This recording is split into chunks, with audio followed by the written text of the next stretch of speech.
ଦାନିଏଲ ଅଧ୍ୟାୟ 10। ପାରସ୍ୟର ରାଜା କୋରୋସ୍ର ଅଧିକାରର ତୃତୀୟ ବର୍ଷରେ ବେଲଶସ୍ଚର ନାମରେ ପରିଚିତ ଦାନିଏଲଙ୍କ ପ୍ରତି ଏକ ବିଷୟ ପ୍ରକାଶିତ ହେଲା ଓ ତାହା ସତ୍ୟ। ତାହା ଏକ ମହାଯୁଦ୍ଧ ବିଷୟ। ପୁଣି ସେ ତାହା ବୁଝିଲେ ଓ ସେହି ଦର୍ଶନ ବିଷୟ ତାଙ୍କୁ ଜ୍ଞାତ ହେଲା। ସେହି ସମୟରେ ମୁଁ ଦାନିଏଲ ପୂର୍ଣ୍ଣ 3 ସପ୍ତାହ ପର୍ଯ୍ୟନ୍ତ ଶୋକ କରୁଥିଲି। ପୂର୍ଣ୍ଣ 3 ସପ୍ତାହ ସମାପ୍ତ ହେବା ପର୍ଯ୍ୟନ୍ତ ମୁଁ କୌଣସି ସୁସ୍ୱାଦୁ ଖାଦ୍ୟ ଭୋଜନ କଲି ନାହିଁ, କି ଅବା ମାଂସ ଅବା ଦ୍ରାକ୍ଷାରସ ମୋ ମୁଖରେ ପ୍ରବେଶ କଲା ନାହିଁ, ଅଥବା ମୁଁ କିଛି ତୈଳ ମର୍ଦ୍ଦନ କଲି ନାହିଁ। ପୁଣି ପ୍ରଥମ ମାସର 24 ଦିନରେ ମୁଁ ହିଦକଲ ନାମକ ମହାନଦୀ ତୀରରେ ଥିବାବେଳେ ମୁଁ ଚକ୍ଷୁ ମେଲି ଦୃଷ୍ଟି କଲି, ଆଉ ଦେଖ, ଶୁକ୍ଳ ବସ୍ତ୍ର ପରିହିତ ଏକ ମନୁଷ୍ୟ ତାଙ୍କ କଟି ଉଫସର ନିର୍ମଳ ସୁବର୍ଣ୍ଣ ବନ୍ଧନୀରେ ବଦ୍ଧ ହୋଇଥିଲା। ମଧ୍ୟ ତାଙ୍କ ଶରୀର ବୈଦୁର୍ଯ୍ୟମଣି ତୁଲ୍ୟ ଓ ତାଙ୍କ ମୁଖ ବିଦ୍ୟୁତ୍ର ଆଭାତୁଲ୍ୟ ଓ ତାଙ୍କ ଚକ୍ଷୁ ଜ୍ୱଳନ୍ତ ମଶାଲ ତୁଲ୍ୟ, ଆଉ ତାଙ୍କ ହସ୍ତ ଓ ପାଦ ପରିଷ୍କୃତ ପିତ୍ତଳର ଆଭାତୁଲ୍ୟ ଓ ତାଙ୍କ ବାକ୍ୟର ରବ ଲୋକାରଣ୍ୟର ରବତୁଲ୍ୟ। ପୁଣି ମୁଁ ଦାନିଏଲ ଏକାକୀ ସେହି ଦର୍ଶନ ଦେଖିଲି, କାରଣ ମୋର ସଙ୍ଗୀ ଲୋକମାନେ ସେହି ଦର୍ଶନ ଦେଖିଲେ ନାହିଁ। ମାତ୍ର ସେମାନେ ଅତିଶୟ କମ୍ପିତ ହେଲେ ଓ ଆପଣାମାନଙ୍କୁ ଲୁଚାଇବା ପାଇଁ ପଳାଇଲେ। ତହିଁରେ ମୁଁ ଏକାକୀ ରହି ଏହି ମହାଦର୍ଶନ ଦେଖିଲି ଓ ମୋଠାରେ କିଛି ବଳ ରହିଲା ନାହିଁ, କାରଣ ମୋର ତେଜ କ୍ଷୟରେ ପରିଣତ ହେଲା ଓ ମୁଁ କିଛି ବଳ ରଖିପାରିଲି ନାହିଁ। ତଥାପି ମୁଁ ତାଙ୍କ ବାକ୍ୟର ରବ ଶୁଣିଲି, ଆଉ ଯେତେବେଳେ ମୁଁ ତାଙ୍କ ବାକ୍ୟର ରବ ଶୁଣିଲି, ସେତେବେଳେ ମୁଁ ଉବୁଡ଼ ହୋଇ ଘୋର ନିଦ୍ରାରେ ପଡ଼ିଥିଲି। ଏଥିରେ ଦେଖ, ଏକ ହସ୍ତ ସ୍ପର୍ଶ କରି ମୋତେ ଆଣ୍ଠୁ ଓ ହସ୍ତ ପାପୁଲିରେ ନିର୍ଭର କରାଇଲା। ପୁଣି ସେ ମୋତେ କହିଲେ, ହେ ଅତ୍ୟନ୍ତ ପ୍ରିୟପାତ୍ର ଦାନିଏଲ, ଆମ୍ଭେ ତୁମ୍ଭଙ୍କୁ ଯେଉଁ ଯେଉଁ ବାକ୍ୟ କହୁ, ତାହା ବୁଝ ଓ ସଳଖ ହୋଇ ଠିଆ ହୁଅ, କାରଣ ଏବେ ଆମ୍ଭେ ତୁମ୍ଭ ନିକଟକୁ ପ୍ରେରିତ ହୋଇଅଛୁ। ସେ ମୋତେ ଏହି କଥା କହିବାରୁ ମୁଁ କମ୍ପି କମ୍ପି ଠିଆ ହେଲି। ଏଥିରେ ସେ ମୋତେ କହିଲେ, ହେ ଦାନିଏଲ, ଭୟ କର ନାହିଁ, କାରଣ ତୁମ୍ଭେ ଯେଉଁ ପ୍ରଥମ ଦିନରୁ ବୁଝିବା ପାଇଁ ଓ ତୁମ୍ଭ ପରମେଶ୍ୱରଙ୍କ ସାକ୍ଷାତରେ ଆପଣାକୁ ନମ୍ର କରିବା ପାଇଁ ଆପଣା ମନୋନିବେଶ କଲ, ସେହି ଦିନଠାରୁ ତୁମ୍ଭର ବାକ୍ୟ ଶୁଣାଗଲା, ଆଉ ତୁମ୍ଭର ବାକ୍ୟ ସକାଶୁ ଆମ୍ଭେ ଆସିଅଛୁ। ମାତ୍ର ପାରସ୍ୟ ରାଜ୍ୟର ଅଧିପତି 21 ଦିନ ପର୍ଯ୍ୟନ୍ତ ଆମ୍ଭର ପ୍ରତିବାଧା କଲା।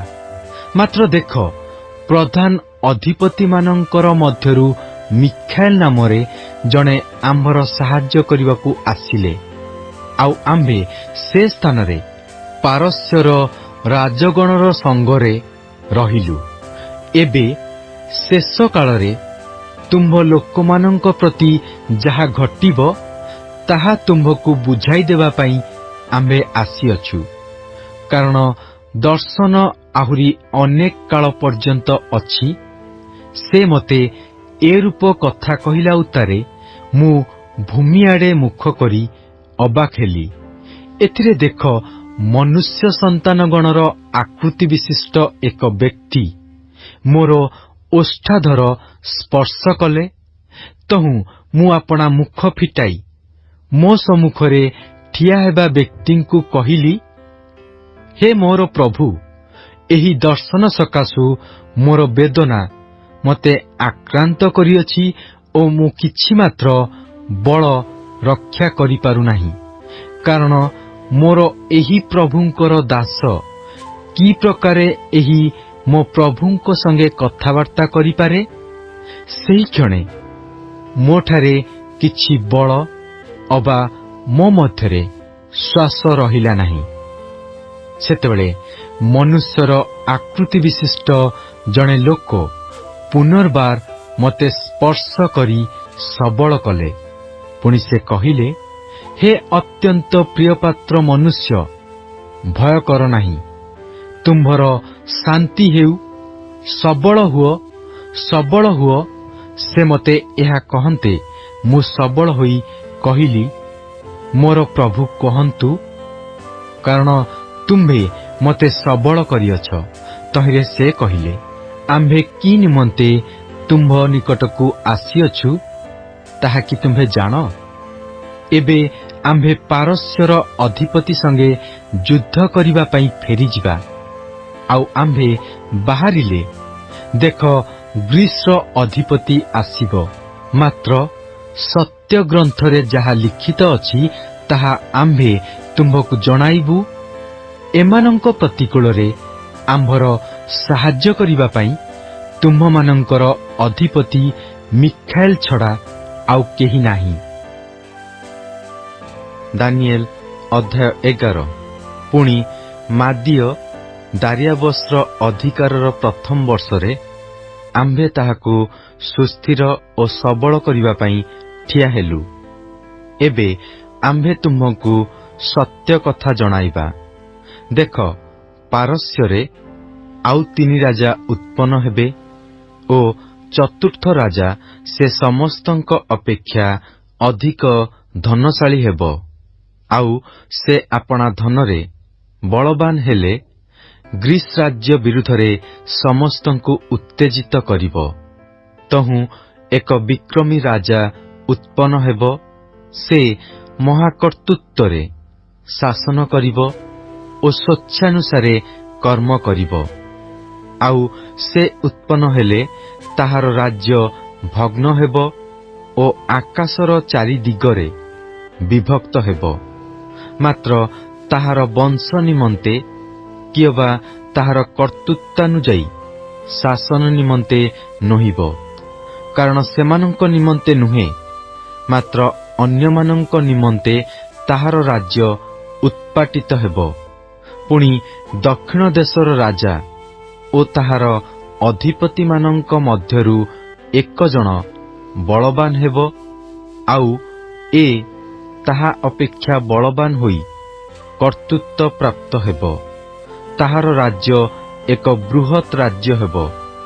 ମାତ୍ର କେତେକ ବର୍ଷର ଉତ୍ତାରେ ସେମାନେ ପରସ୍ପର ମିଳିତ ହେବେ ଓ ଦକ୍ଷିଣ ଦେଶସ୍ଥ ରାଜାର କନ୍ୟା ନିୟମ ସ୍ଥାପନାର୍ଥେ ଉତ୍ତର ଦେଶସ୍ଥ ରାଜାର ନିକଟକୁ ଆସିବ। ମାତ୍ର କନ୍ୟା ନିଜ ବାହୁବଳ ରକ୍ଷା କରିବ ନାହିଁ, କିଏବା ରାଜା ଓ ତାହାର ବାହୁ ସ୍ଥାୟୀ ନୋହିବ। ମାତ୍ର ସେ କନ୍ୟା ଓ ଯେଉଁମାନେ ତାହାକୁ ଆଣିଲେ ଓ ଯେ ତାହାକୁ ଜନ୍ମ କଲା, ଆଉ ସେ ସମୟରେ ଯେ ତାହାକୁ ବଳ ଦେଲା, ସମସ୍ତେ ସମର୍ପିତ ହେବେ। ମାତ୍ର କନ୍ୟାର ମୂଳରୁ ଏକ ପଲ୍ଲବରୁ 1 ଜଣ ସ୍ୱସ୍ଥାନରେ ଉତ୍ପନ୍ନ ହେବ। ସେ ସୈନ୍ୟ ଶ୍ରେଣୀକି ଆସି ଉତ୍ତର ଦେଶୀୟ ରାଜାର ଦୁର୍ଗରେ ପ୍ରବେଶ କରିବ ଓ ସେମାନଙ୍କର ବିପକ୍ଷାଚରଣ କରି ଜୟଯୁକ୍ତ ହେବ। ଆହୁରି ସେ ସେମାନଙ୍କର ଢଳା ପ୍ରତିମା ସହିତ ସେମାନଙ୍କର ଦେବଗଣକୁ ବନ୍ଦୀ କରି ରୂପା ଓ ସୁନାର ମନୋହର ପାତ୍ର ସହିତ ମିଶରକୁ ନେଇଯିବ ଓ ସେ କେତେକ ବର୍ଷ ପର୍ଯ୍ୟନ୍ତ ଉତ୍ତର ଦେଶୀୟ ରାଜାଠାରୁ ନିରସ୍ତ ହେବ। ପୁଣି ସେ ଦକ୍ଷିଣ ଦେଶୀୟ ରାଜାର ରାଜ୍ୟକୁ ଆସିବ। ମାତ୍ର ଆପଣା ଦେଶକୁ ସେ ଫେରିଯିବ। ଆଉ ତାହାର ପୁତ୍ରଗଣ ଯୁଦ୍ଧ କରିବେ ଓ ମହାସୈନିକ ଜନତା ସଂଗ୍ରହ କରିବେ। ସେମାନେ ଆସି ବଢ଼ିତୁଲ୍ୟ ଉଛୁଳି ବହି ଚାଲିଯିବେ। ଆଉ ସେମାନେ ଫେରି ତାହାର ଦୁର୍ଗ ପର୍ଯ୍ୟନ୍ତ ଯୁଦ୍ଧ କରିବେ। ତହିଁରେ ଦକ୍ଷିଣ ଦେଶର ରାଜା କ୍ରୋଧରେ ଚାଳିତ ହୋଇ ଆସି ତାହା ସଙ୍ଗରେ ଅର୍ଥାତ୍ ଉତ୍ତର ଦେଶୀୟ ରାଜାର ସଙ୍ଗେ ଯୁଦ୍ଧ କରିବ। ତହିଁରେ ସେ ମହାଜନତା ସଂଗ୍ରହ କରିବ। ମାତ୍ର ସେହି ଜନତା ତାହାର ହସ୍ତରେ ସମର୍ପିତ ହେବ। ପୁଣି ସେହି ଜନତା ଉତ୍ଥାପିତ ହେଲେ ତାହାର ଚିତ୍ତ ଗର୍ବିତ ହେବ ଓ ସେ ଅୟୁତ ଅୟୁତ ଲୋକଙ୍କୁ ନିପାତ କରିବ। ତଥାପି ସେ ଜୟଯୁକ୍ତ ନୁହିବ। ଆଉ ଉତ୍ତର ଦେଶର ରାଜା ଫେରି ପୂର୍ବ ଅପେକ୍ଷା ଏକ ବୃହତ୍ ଜନତା ସଂଗ୍ରହ କରିବ। ପୁଣି ସେ କାଳର ଅର୍ଥାତ୍ ବର୍ଷମାନର ଶେଷରେ ମହାସୈନ୍ୟ ଓ ଅପାର ସାମଗ୍ରୀ ନେଇ ଆସିବ। ପୁଣି ସେ ସମୟରେ ଅନେକ ଲୋକ ଦକ୍ଷିଣ ଦେଶର ରାଜା ବିରୁଦ୍ଧରେ ଉଠିବେ ମଧ୍ୟ। ତୁମ୍ଭ ଲୋକମାନଙ୍କ ମଧ୍ୟରେ ଅତ୍ୟାଚାରୀ ଗଣର ସନ୍ତାନମାନେ ଏହି ଦର୍ଶନ ସଫଳାର୍ଥେ ଆପଣାମାନଙ୍କୁ ଉନ୍ନତ କରିବେ। ମାତ୍ର ସେମାନେ ପତିତ ହେବେ। ଏହି ରୂପେ ଉତ୍ତର ଦେଶର ରାଜା ଆସିବ ଓ ଗଡ଼ବନ୍ଦୀ କରି ସୁଦୃଢ଼ ନଗର ହସ୍ତଗତ କରିବ। ତହିଁରେ ଦକ୍ଷିଣ ଦେଶର ସହାୟଗଣ ଓ ମନୋନୀତ ଲୋକମାନେ ପ୍ରତିବାଧା ଦେଇପାରିବେ ନାହିଁ, କିମ୍ବା ପ୍ରତିବାଧା କରିବା ପାଇଁ କୌଣସି ଶକ୍ତି ରହିବ ନାହିଁ। ମାତ୍ର ଯେ ତାହାର ବିରୁଦ୍ଧରେ ଆସିବ, ସେ ସ୍ୱେଚ୍ଛାନୁସାରେ କାର୍ଯ୍ୟ କରିବ ଓ ତାହା ସାକ୍ଷାତରେ କେହି ଠିଆ ହେବ ନାହିଁ। ଆଉ ସେ ରମ୍ୟ ଦେଶରେ ଠିଆ ହେବ ଓ ତାହାର ହସ୍ତରେ ବିନାଶ ରହିବ। ପୁଣି ସେ ଆପଣା ସମୁଦାୟ ରାଜ୍ୟର ପରାକ୍ରମ ସହିତ ଆସିବା ପାଇଁ ଆପଣା ମନସ୍ଥ କରିବ ଓ ସରଳ ଲୋକମାନେ ତାହା ସଙ୍ଗରେ ଆସିବେ। ସେ ଆପଣା ଇଚ୍ଛାନୁସାରେ କାର୍ଯ୍ୟ କରିବ। ସେ ନଷ୍ଟ କରିବା ପାଇଁ ନାରୀଗଣର କନ୍ୟା ତାହାକୁ ଦେବ। ମାତ୍ର କନ୍ୟା ସ୍ଥିର ରହିବ ନାହିଁ, କିମ୍ବା ତାହା ପାଇଁ ହେବ ନାହିଁ। ଏଥିଉତ୍ତାରେ ସେ ଦ୍ୱୀପଗଣର ବିରୁଦ୍ଧରେ ଯାଇ ଅନେକଙ୍କୁ ହସ୍ତଗତ କରିବ। ମାତ୍ର ଜଣେ ଅଧିପତି ତାହାର କୃତ ଅପମାନ ନିବୃତ୍ତ କରାଇବ। ଆହୁରି ସେ ତାହାର ଅପମାନ ତାହା ଉପରେ ବର୍ତ୍ତାଇବ। ତହୁଁ ସେ ଆପଣା ଦେଶର ଦୁର୍ଗ ସକଳର ଆଡ଼େ ଫେରିବ। ମାତ୍ର ସେ ଝୁଣ୍ଟି ପତିତ ହେବ, ପୁଣି ଦେଖାଯିବ ନାହିଁ। ଏଥିଉତ୍ତାରେ ଯେଉଁ ଜନ ତାହାର ପଦ ପ୍ରାପ୍ତ ହେବ, ସେ ରାଜ୍ୟର ଶୋଭାସ୍ଥାନର ମଧ୍ୟ ଦେଇ ଯିବା ପାଇଁ ଜଣେ ପ୍ରଜାପୀଡ଼କକୁ ପ୍ରେରଣ କରିବ। ମାତ୍ର ଅଳ୍ପ ଦିନ ମଧ୍ୟରେ ସେ ବିନଷ୍ଟ ହେବ।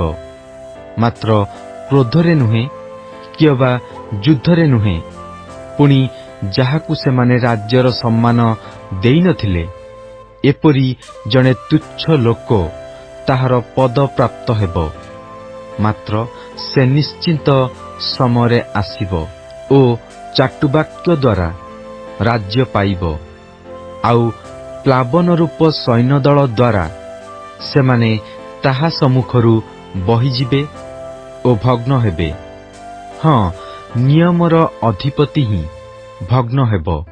ପୁଣି ତାହାର ସହିତ ସନ୍ଧି ସ୍ଥିର କରାଗଲା ଉତ୍ତାରେ ସେ ପ୍ରତାରଣାପୂର୍ବକ କାର୍ଯ୍ୟ କରିବ।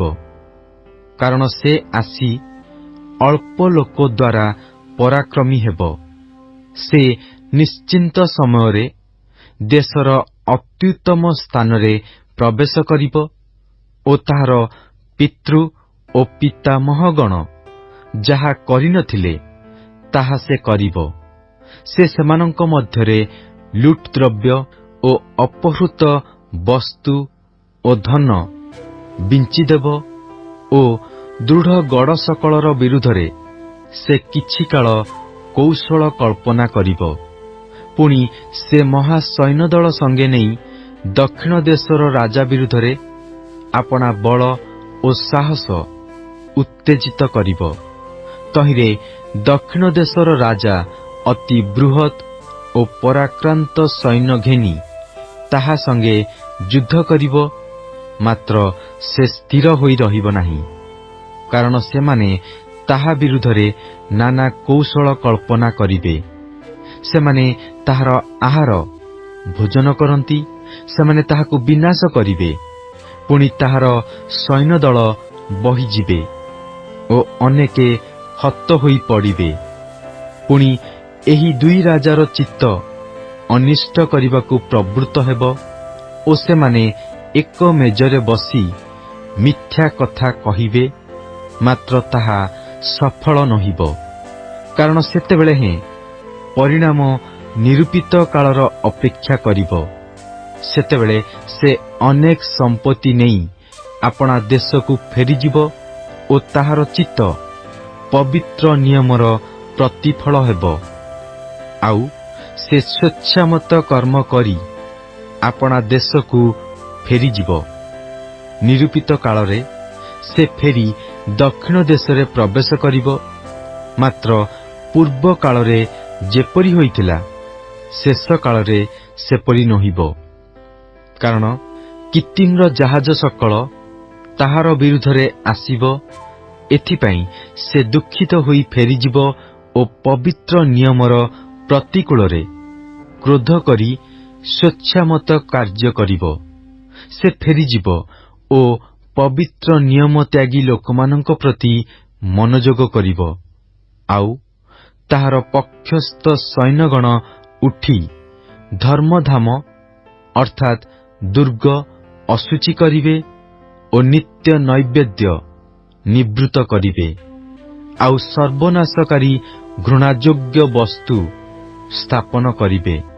ପୁଣି ଯେଉଁମାନେ ନିୟମର ପ୍ରତିକୂଳରେ ଦୁଷ୍ଟାଚରଣ କରନ୍ତି, ସେ ଚାଟୁବାକ୍ୟ ଦ୍ୱାରା ସେମାନଙ୍କୁ ବିପଥଗାମୀ କରାଇବ। ମାତ୍ର ଯେଉଁ ଲୋକମାନେ ଆପଣା ପରମେଶ୍ୱରଙ୍କୁ ଜାଣନ୍ତି, ସେମାନେ ବଳବାନ ହେବେ ଓ ମହତ୍ କର୍ମ କରିବେ। ଆଉ ଲୋକମାନଙ୍କ ମଧ୍ୟରେ ଜ୍ଞାନୀମାନେ ଅନେକଙ୍କୁ ଉପଦେଶ ଦେବେ। ତଥାପି ଅନେକ ଦିନ ପର୍ଯ୍ୟନ୍ତ ସେମାନେ ଖଡ୍ଗରେ, ଅଗ୍ନିଶିଖାରେ, ବନ୍ଦୀଦଶାରେ ଓ ଲୁଟ୍ରେ ପତିତ ହେବେ। ଯେତେବେଳେ ସେମାନେ ପତିତ ହେବେ, ସେତେବେଳେ ସେମାନେ ଅଳ୍ପ ସାହାଯ୍ୟ ପ୍ରାପ୍ତ ହେବେ। ମାତ୍ର ଅନେକେ ଚାଟୁବାକ୍ୟ ଦ୍ୱାରା ସେମାନଙ୍କ ସଙ୍ଗେ ଯୋଗ ଦେବେ। ପୁଣି ସେମାନଙ୍କ ମଧ୍ୟରେ ଜ୍ଞାନୀମାନେ ସେମାନଙ୍କୁ ନିର୍ମଳ, ପରିଷ୍କୃତ ଓ ଶୁକ୍ଳୀକୃତ କରିବା ପାଇଁ ପରିଣାମର ସମୟ ପର୍ଯ୍ୟନ୍ତ ପତିତ ହେବେ। କାରଣ ତାହା ନିରୂପିତ କାଳର ଅପେକ୍ଷା କରେ। ଆଉ ରାଜା ଆପଣା ଇଚ୍ଛାନୁସାରେ କର୍ମ କରିବ ଓ ସକଳ ଦେବତା ଅପେକ୍ଷା ଆପଣାକୁ ବଡ଼ କରି ଦର୍ପ କରିବ। ପୁଣି ଈଶ୍ୱରଗଣର ଈଶ୍ୱରଙ୍କ ବିରୁଦ୍ଧରେ ଅଦ୍ଭୁତ କଥା କହିବ ଓ କ୍ରୋଧ ସଫଳ ହେବା ପର୍ଯ୍ୟନ୍ତ ସୌଭାଗ୍ୟବାନ ହେବ।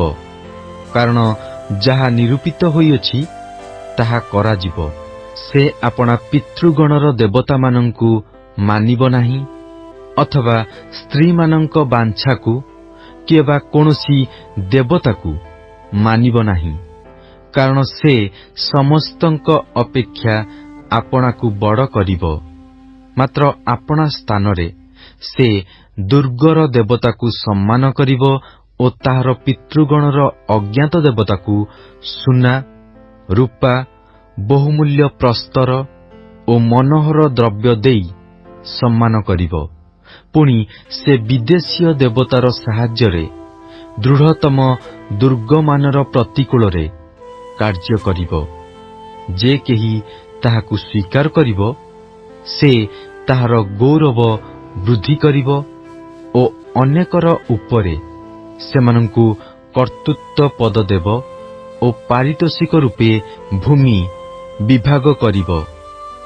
ଆଉ ଅନ୍ତିମ କାଳରେ ଦକ୍ଷିଣ ଦେଶର ରାଜା ତାହା ସଙ୍ଗେ ବିରୋଧ କରିବ ଓ ଉତ୍ତର ଦେଶର ରାଜା ରଥ, ଅଶ୍ୱାରୋହୀଗଣ ଓ ଅନେକ ଜାହାଜ ନେଇ ତାହା ବିରୁଦ୍ଧରେ ଘୂର୍ଣ୍ଣିବାୟୁ ତୁଲ୍ୟ ଆସିବ ଓ ସେ ନାନା ଦେଶ ମଧ୍ୟରେ ପ୍ରବେଶ କରି ବଢ଼ି ତୁଲ୍ୟ ପ୍ଲାବନ କରି ବହିଯିବ। ସେ ମଧ୍ୟ ରମ୍ୟ ଦେଶରେ ପ୍ରବେଶ କରିବ। ତହିଁରେ ଅନେକ ଦେଶ ପରାସ୍ତ ହେବ। ମାତ୍ର ଇଦୋମ ଓ ମୋଆବ ଓ ଅମୋନ ସନ୍ତାନଗଣର ଶ୍ରେଷ୍ଠାଂଶ ତାହାର ହସ୍ତରୁ ରକ୍ଷା ପାଇବେ। ଆହୁରି ସେ ନାନା ଦେଶର ଉପରେ ଆପଣା ହସ୍ତ ପ୍ରସାରିବ ଓ ମିଶର ଦେଶ ରକ୍ଷା ପାଇବ ନାହିଁ। ମାତ୍ର ମିଶରର ସୁନା ଓ ରୂପାର ଭଣ୍ଡାର ସକଳ ଓ ବହୁମୂଲ୍ୟ ଦ୍ରବ୍ୟ ସକଳ ତାହାର ହସ୍ତଗତ ହେବ। ଆଉ ଲୁଦିୟ ଓ କୁଶୀୟମାନେ ତାହାର ଅନୁଚର ହେବେ। ମାତ୍ର ପୂର୍ବ ଓ ଉତ୍ତର ଦେଶରୁ ଆଗତ ସମ୍ବାଦ ତାହାକୁ ଉଦ୍ବିଗ୍ନ କରିବ। ତହିଁରେ ସେ ଅନେକଙ୍କୁ ଉଚ୍ଛିନ୍ନ ଓ ସମ୍ପୂର୍ଣ୍ଣ ରୂପେ ବିନାଶ କରିବା ପାଇଁ ମହାକୋପରେ ଯାତ୍ରା କରିବ। ପୁଣି ସେ ସମୁଦ୍ର ଓ ରମ୍ୟ ପବିତ୍ର ପର୍ବତର ମଧ୍ୟରେ ଆପଣା ରାଜକୀୟ ତମ୍ବୁ ସ୍ଥାପନ କରିବ। ତଥାପି ତାହାର ଅନ୍ତିମ କାଳ ଉପସ୍ଥିତ ହେବ, ଆଉ କେହି ତାହାର ସାହାଯ୍ୟ କରିବ ନାହିଁ। ଦାନିଏଲ ଅଧ୍ୟାୟ 12। ସେ ସମୟରେ ତୁମ୍ଭ ଲୋକଙ୍କ ସନ୍ତାନଗଣର ସାହାଯ୍ୟକାରୀ ମିଖାଏଲ ମହାନ ଅଧିପତି ଠିଆ ହେବେ ଓ ମନୁଷ୍ୟ ଗୋଷ୍ଠୀର ସ୍ଥିତିକାଳଠାରୁ ସେ ସମୟ ପର୍ଯ୍ୟନ୍ତ ଯେଉଁ ପ୍ରକାର ସଙ୍କଟର କାଳ କେବେ ହୋଇନାହିଁ, ଏପରି ସଙ୍କଟର କାଳ ଉପସ୍ଥିତ ହେବ। ଆଉ ତୁମ୍ଭ ଗୋଷ୍ଠୀୟ ଯେ ପ୍ରତ୍ୟେକର ନାମ ପୁସ୍ତକରେ ଲିଖିତ ହୋଇଅଛି, ସେମାନେ ପ୍ରତ୍ୟେକେ ସେ ସମୟରେ ଉଦ୍ଧାର ପାଇବେ। ପୁଣି ପୃଥିବୀର ଧୂଳିରେ ଯେଉଁମାନେ ଶୟନ କରନ୍ତି, ସେମାନଙ୍କ ମଧ୍ୟରୁ ଅନେକେ ଜାଗି ଉଠିବେ। କେତେକ ଅନନ୍ତ ଜୀବନ ଓ କେତେକ ଲଜ୍ଜା ଓ ଅନନ୍ତ ଅବଜ୍ଞା ଭୋଗ ପାଇଁ ଉଠିବେ। ଆଉ ଯେଉଁମାନେ ଜ୍ଞାନବାନ, ସେମାନେ ଆକାଶର ଦୀପ୍ତିର ତୁଲ୍ୟ, ଓ ଯେଉଁମାନେ ଅନେକଙ୍କୁ ଧର୍ମର ପ୍ରତି ଫେରାଇ ଆଣନ୍ତି, ସେମାନେ ତାରାଗଣର ତୁଲ୍ୟ ଅନନ୍ତକାଳ ପର୍ଯ୍ୟନ୍ତ ତେଜସ୍ୱୀ ହେବେ। ମାତ୍ର ହେ ଦାନିଏଲ, ତୁମ୍ଭେ ଶେଷକାଳ ପର୍ଯ୍ୟନ୍ତ ଏହି ବାକ୍ୟ ସକଳ ବନ୍ଦ କରି ଓ ଏହି ପୁସ୍ତକ ମୁଦ୍ରାଙ୍କନ କରି ରଖ। ଅନେକେ ଏଣେ ତେଣେ ଧାବମାନ ହେବେ ଓ ଜ୍ଞାନର ବୃଦ୍ଧି ହେବ। ସେତେବେଳେ ମୁଁ ଦାନିଏଲ ଅନାଇଲି, ଆଉ ଦେଖ, ଅନ୍ୟ ଦୁଇଜଣ ଠିଆ ହୋଇଅଛନ୍ତି, ଜଣେ ନଦୀ ତୀରର ଏପାଖରେ ଓ ଅନ୍ୟ ଜଣ ନଦୀ ତୀରର ସେ ପାଖରେ। ପୁଣି ଶୁକ୍ଳ ବସ୍ତ୍ରାନ୍ୱିତ ଓ ନଦୀର ଜଳ ଉପରେ ସ୍ଥିତ ଯେଉଁ ମନୁଷ୍ୟ, ତାଙ୍କୁ ଏକ ଜଣ କହିଲେ, ଏହି ସବୁ ଆଶ୍ଚର୍ଯ୍ୟ ବିଷୟର ଶେଷ ପର୍ଯ୍ୟନ୍ତ କେତେ କାଳ ଲାଗିବ? ତହିଁରେ ମୁଁ ଶୁଣିଲି, ଶୁକ୍ଳ ବସ୍ତ୍ରାନ୍ୱିତ ଓ ନଦୀ ଜଳ ଉପରେ ସ୍ଥିତ ମନୁଷ୍ୟ ଆପଣା ଦକ୍ଷିଣ ଓ ବାମ ହସ୍ତ ସ୍ୱର୍ଗ ଆଡ଼େ ଉଠାଇ ନିତ୍ୟଜୀବୀଙ୍କ ନାମରେ ଶପଥ କରି କହିଲେ, ଏହା ଏକ କାଳ, ଦୁଇ କାଳ ଓ ଅର୍ଦ୍ଧକାଳ ପର୍ଯ୍ୟନ୍ତ ହେବ। ପୁଣି ସେମାନେ ପବିତ୍ର ଲୋକମାନଙ୍କର ପରାକ୍ରମ ଭଗ୍ନ କରିବାର ଶେଷ କଲେ। ଏହି ସକଳ ବିଷୟ ସିଦ୍ଧ ହେବ।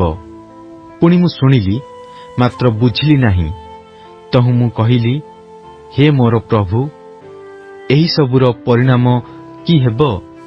ତହିଁରେ ସେ କହିଲେ, ହେ ଦାନିଏଲ, ତୁମ୍ଭେ ଆପଣା ପଥରେ ଗମନ କର, କାରଣ ଶେଷକାଳ ପର୍ଯ୍ୟନ୍ତ ଏହି ବାକ୍ୟ ସକଳ ବନ୍ଦ ଓ ମୁଦ୍ରାଙ୍କିତ ହୋଇଅଛି। ଅନେକେ ଆପଣାମାନଙ୍କୁ ପରିଷ୍କୃତ ଓ ଶୁକ୍ଳ କରିବେ ଓ ପବିତ୍ରୀକୃତ ହେବେ। ମାତ୍ର ଦୁଷ୍ଟମାନେ ଦୁଷ୍ଟାଚରଣ କରିବେ ଓ ଦୁଷ୍ଟମାନଙ୍କ ମଧ୍ୟରୁ କେହି ବୁଝିବେ ନାହିଁ, ମାତ୍ର ଜ୍ଞାନୀ ଲୋକମାନେ ବୁଝିବେ।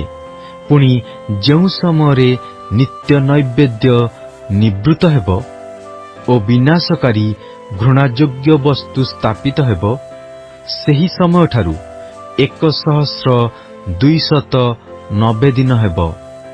ଯେଉଁ ଜନ ଅପେକ୍ଷାରେ ରହେ ଓ 1335 ଦିନ ପର୍ଯ୍ୟନ୍ତ ଥିବ, ସେ ଧନ୍ୟ। ମାତ୍ର ଶେଷକାଳ ପର୍ଯ୍ୟନ୍ତ ତୁମ୍ଭେ ଆପଣା ପଥରେ ଗମନ କର, କାରଣ ତୁମ୍ଭେ ବିଶ୍ରାମ ପାଇବ ଓ କାଳର ଶେଷରେ ଆପଣା ଅଧିକାରରେ ଠିଆ ହେବ।